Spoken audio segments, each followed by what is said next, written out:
Hello guys, let's go. Welcome to my YouTube channel. এবং আমি আপনাদের সাথে আছি এস এ। অবস্থা সবাই কেমন আছেন? আমিও ভালো আছি। আজকে একটা বিষয় নিয়ে আপনাদের সাথে কিছু কথা বলবো। তো অনেকে বলে থাকেন যে আমাদের বাইকের আসলে প্রথম দিকে যে টান থাকে, পরবর্তী টানটা কমে যায়, এই রেডি পিক আপটা কমে যায়। তার কারণটা কি, কেন কমে যায়? চলুন যাতে কথা বলি। আমরা প্রথম দিকে বাইক কেনার সময় আমরা বাইকের যে পারফরমেন্স পাই, এটা বেশ কিছুদিন 3000-4000 কিলো পর পারফরমেন্সটা পাই না। তার কারণটা কি? তার অনেকগুলো কারণ আছে, এগুলো আজকে যাতে যাতে শেয়ার করি। প্রথম যেটা কারণ সেটা হচ্ছে, আপনি বাইক কেনার পরে শোরুম থেকে একটা নির্দেশনা বলে নির্দেশনা বলতে আপনার ব্রেকিং পিরিয়ডটা মানার কথা বলে। ব্রেকিং পিরিয়ডটা হচ্ছে কি, যে আপনার ইঞ্জিনের পার্টসগুলো আছে, যে আপনার নাটগুলো আছে, এগুলো ফ্রি হতে একটু সময় লাগে।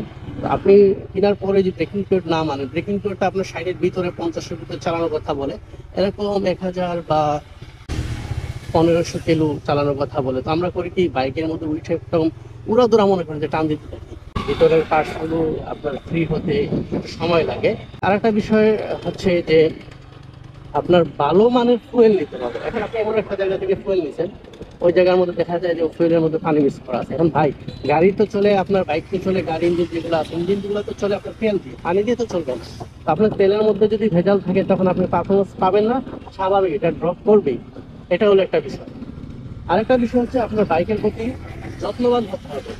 বাইকের মধ্যে যখন যেটা প্রয়োজন, তখন এটাকে আপনার তাই দিতে হবে। বাইকের মেনটেন্স করতে হবে ভালোভাবে, সার্ভিসগুলো আছে ওইগুলো করাতে হবে।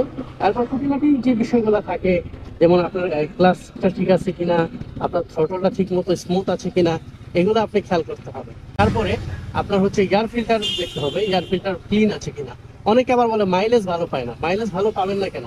মাইলেজ পাইতে হলে কিছু বিষয় আছে, যেমন আমার এটার মধ্যে আমি 50+ পাই, এটা আমার জন্য অনেক কিছু। আমি 45 পাইলেই তো এগুলোতে এনাফ। প্রথম দিকে খুবই 38 এরকম পাইতাম। পরবর্তীতে আমি শোরুমে নিয়ে গেলে ওনারা বলে যে আমার স্পার্ক প্লাগ জ্বলে গেছে সাইডে, তো এটা চেঞ্জ করতে হবে। আমি প্রথম ভাবলাম যে চেঞ্জ করবো, হয়তো খুদাই খালি খালি বলতেছে আমাকে। তো আমি এটা চেঞ্জ করে নিই, এয়ার ফিল্টারটা চেঞ্জ করে নিই। তারপর থেকে আমি 50+ পাচ্ছি। ক্লাস লিভার এগুলো দেখবেন ঠিক আছে। অনেক সময় ক্লাস লিভার আমাদের দুর্বল থাকার কারণে বাইকের টান ওঠে না।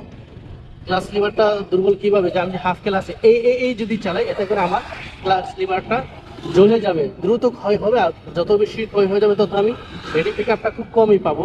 আমার গাড়ি দৌড়াইতে চাইলে দৌড়াবে না। তো হাফ ক্লাসে গাড়ি চালাইলে আপনার ক্লাস লিভার পুড়ে যাবে, একটু তাড়াতাড়ি ক্লাস লিভার ক্ষয় হবে, রেডি পিক আপটা পাবেন না। আপনাকে হাফ ক্লাসে চালানো যাবে, হয় ফুল ক্লাসে চালাইতে হবে, আর না হয় যখন আপনার ক্লাসটা আমার পর্যন্ত ফুল ক্লাসটাকে এরকম টেনে দিতে হবে। আমার এই গাড়িটা আলহামদুলিল্লাহ রেডি পিক আপ খুবই ভালো। রেডি পিক আপে আমি স্যাটিসফাইড আছি। আমি অনেকদিন যেমন এটা চালাচ্ছি, আমাকে এখনো পর্যন্ত কোনো হতাশ করে নাই। আলহামদুলিল্লাহ ভালো চলছে। তো আসলে অনেক বিষয় আছে যেগুলো আপনি যদি খুঁজেন যে কি জন্য পাচ্ছেন না, আপনার প্রবলেমটা আপনার চালানোর মধ্যে কোনো প্রবলেম হচ্ছে কিনা, বা বাইকের মধ্যে কোনো সমস্যা আছে কিনা, এগুলো যদি আপনি ফাইন্ড আউট করেন, তখন আপনি ভালো একটা রেজাল্ট পাবেন, দেখবেন রেডি পিক আপটা ভালো হবে। আমার এই গাড়িটা আলহামদুলিল্লাহ রেডি পিক আপ খুবই ভালো। এটা আমি এই বাইকের রেডি পিক আপে আমি স্যাটিসফাইড আছি। আমার আমি অনেকদিন যেমন এটা চালাচ্ছি, আমাকে এখনো পর্যন্ত কোনো হতাশ করে নাই। আলহামদুলিল্লাহ ভালো চলছে।